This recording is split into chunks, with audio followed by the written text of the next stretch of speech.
मालकानगिरी थाना अधीनस्थ DLF campus रे लगिला निया पार्किंग रे निया लगिबा सा पाख जंगल को व्यापी जाइछि।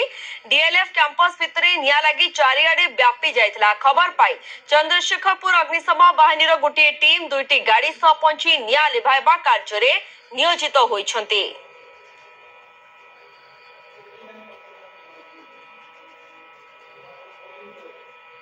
कैंपस वर्तमान आम अच्छू पटिया स्थित डीएलएफ बिल्डिंग रो विपरीत डीएलएफ कैंपस भीतर अच्छी जो पाखरे जंगल जलिबार लगी। ये हूँ डीएलएफ बिल्डिंग आपण मान चित्र देखि पारुथिबे।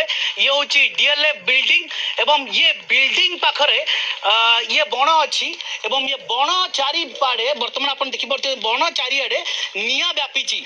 ये निया को वर्तमान कंट्रोल करबा सहज हो नहीं। फायर ब्रिगेड रो चंद्रशेखरपुर फायर यूनिट रो दुईटी दमकल गाड़ी एपर्यंत आसी जहाँ निया लिभाया को चेष्टा करछंती सेथिरे मदो असफल होइछंती। आपण माने चित्र देखि पारुथिबे सारा जंगल को ये व्यापीबार लागिछि।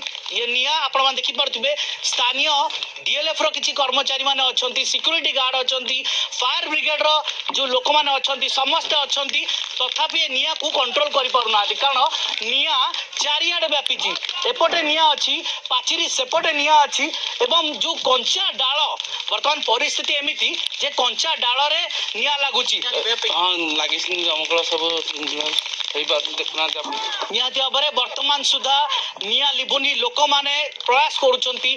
फायर ब्रिगेड टीम प्रयास करुचंती निया लिबेबा पई।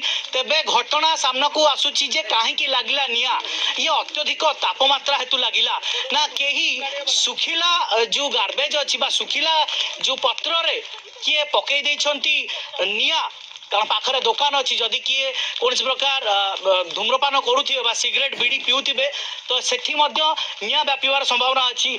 ये से दृष्टि होइछि ना ये आपण चित्र देखंतु ये गोटे गछ ग्रीन कलर रो देखंतु एठी निया लागुची कंचा पत्र रे मध्य ए निया लागुची।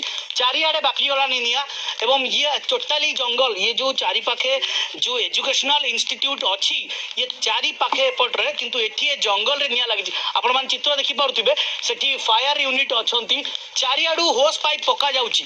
चारिआडू होस पाइप पका जाय ये करा जाउची लिभे पई चेष्टा। तेबे केते शीघ्र को दमकल बाहिनी लिभे परिबो निया को ता समय को अपेक्षा। भुवनेश्वर सुनील कुमार नायक, न्यूज़ 7।